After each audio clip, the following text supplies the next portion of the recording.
चलिए दोस्तों, MS Excel की क्लास को आगे कंटिन्यू करते हैं। आज हम यहाँ पर फॉर्मूला टैब बेसिकली कवर करेंगे और कुछ नए नए फॉर्मूला सीखेंगे। ठीक है। सबसे पहले आपको यहाँ पर कुछ नेम, एज और उसकी एलिजिबिलिटी दे रखी है।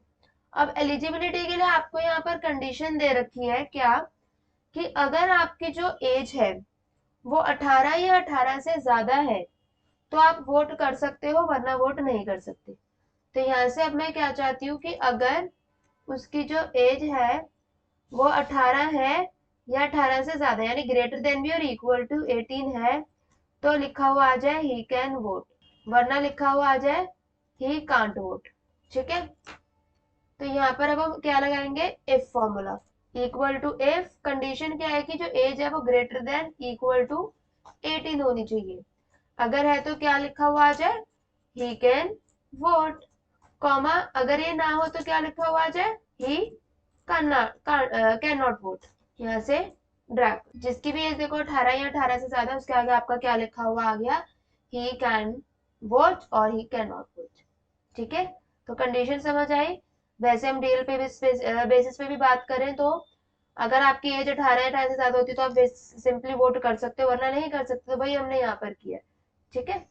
नेक्स्ट आपको बोला गया है कि find out the length of the text given in series, यानी आपको यहाँ पर लेंथ निकालनी है कि इसमें राम में कितने अल्फाबेट्स आते हैं, नेम में श्याम में कितने आते हैं। तो यहाँ पर एक कॉलम बना लो लेंथ नाम का। फॉर्मूला लगाओगे इक्वल टू लेंथ, यहाँ से नेम सेलेक्ट कर लो जिसकी भी आपको लेंथ निकालनी है। ठीक है। आपके पास देखो सबकी लेंथ निकल के आएगी, लेकिन कई बार क्या होता है, राम में दिख तो आपको 3 अल्फाबेट्स रहे हैं लेकिन यहाँ आंसर वो 4 दिखाता है। क्यों? क्योंकि वो लेंथ फंक्शन क्या करता है, स्पेस को भी एज अ कैरेक्टर काउंट करता है।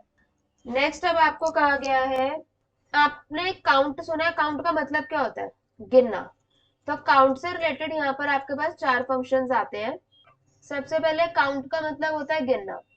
अब काउंट फंक्शन सिर्फ उन सेल्स को काउंट करेगा जिसमें सिर्फ नंबर्स होंगे। ठीक है।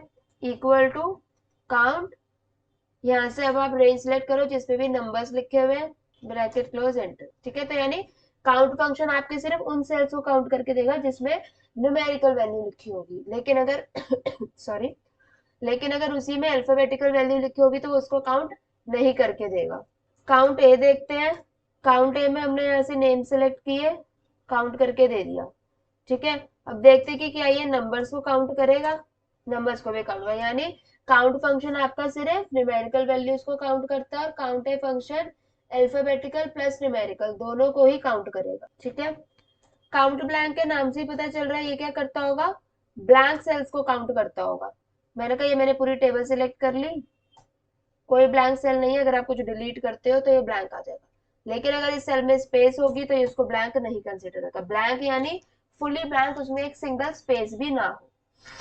ठीक है। नेक्स्ट आपका आता है काउंट इफ। काउंट इफ का बेसिकली मतलब होता है, अगर मैं काउंट और इफ को सेपरेट कर दूं तो काउंट का मतलब गिनना, इफ का मतलब कंडीशन।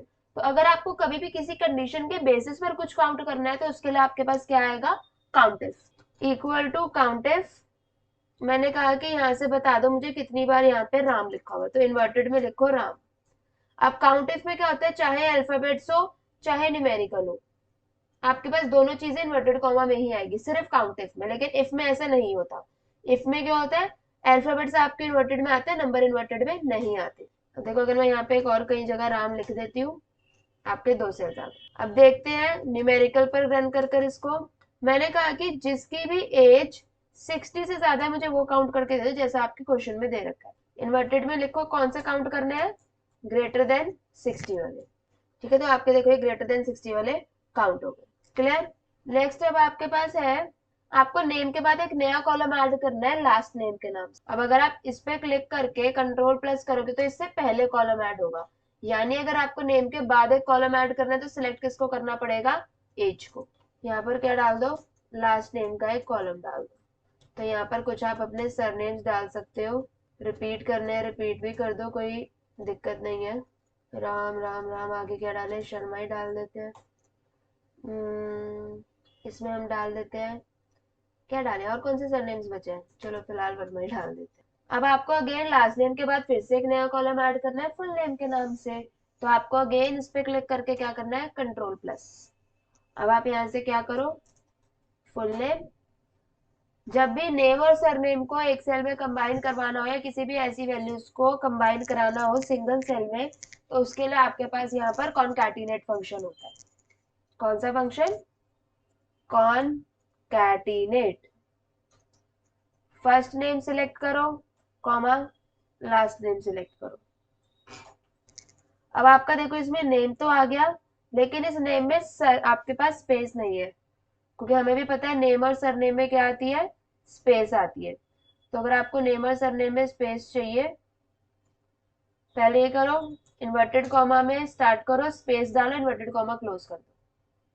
ठीक है, इससे क्या किया हमने, एक ब्लैंक स्पेस अपने फॉर्मूला में ही इंसर्ट करा दी, कॉमा, फिर आप अपना यहाँ से लास्ट नेम सेलेक्ट करो, आपके सबके फुल नेम्स निकल के आ गए। ठीक है, तो ये फंक्शन नोट डाउन कर लो कॉनकैटिनेट का। डन।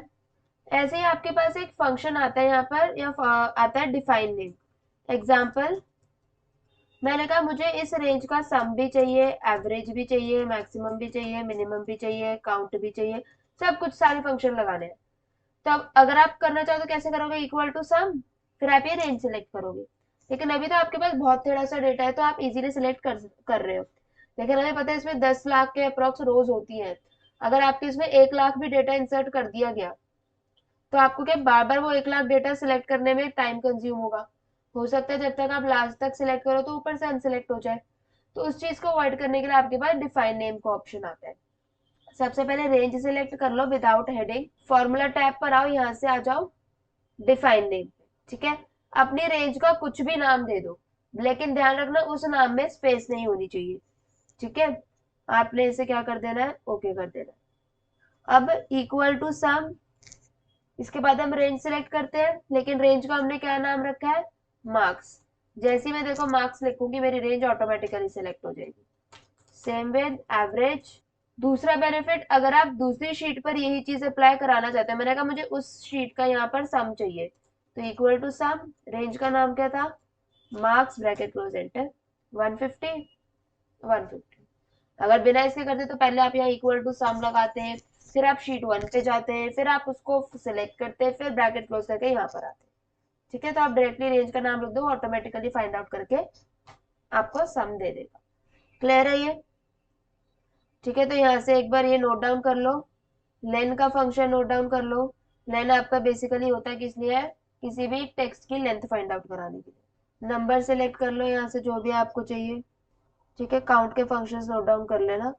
याद रखना काउंट आपका सिर्फ न्यूमेरिकल के लिए, काउंट है अल्फाबेट न्यूमेरिकल दोनों के लिए, count black only blank cells के लिए, काउंट इफ आपका किसी स्पेसिफिक कंडीशन के लिए। ठीक है, बाकी जो आपके इसमें ऑप्शन है सारे आपके एडवांस एक्सेल में कवर होंगे। ठीक है, मिलते हैं अगली क्लास में।